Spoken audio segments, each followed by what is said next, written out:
Hi everybody, this is Sam with Python Basics, and we're going to look at the Pandas DataFrame dtypes attribute. So alright, let's just go ahead and put this into memory. It's pretty large. You may remember this. We pulled this down. This was some unemployment data.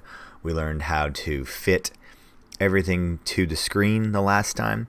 But alright, what the dtypes attribute does is it literally tells you what the types of data are in each column. So it is a very very simple and informative, because if you need to know what type of object it is so you can know what you can do with it.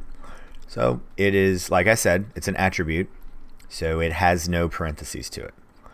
So let's just, and we called it df, so, and it's dtypes. So here we go.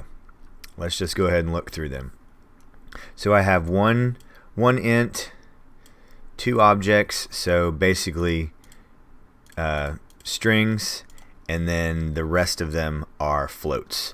So think about that accordingly. So that is how it's just as important and powerful when you use the type object. So if you think you have a list and you have a dictionary, you're going to be throwing an error. So this is a very handy tool to know, and important to know how you can find out what is in each column, so you are not going to beat your head against the wall like I did trying to figure out why I was getting errors. So here you go. Very, very, very important tool. Super simple to use. So real quick video today. Just wanted to throw this out because we're going to get going and did not want to overlook this. So trying to lay out better ahead. So as always, guys, please drop any comments, questions, or any video requests below, and I'll get right to them.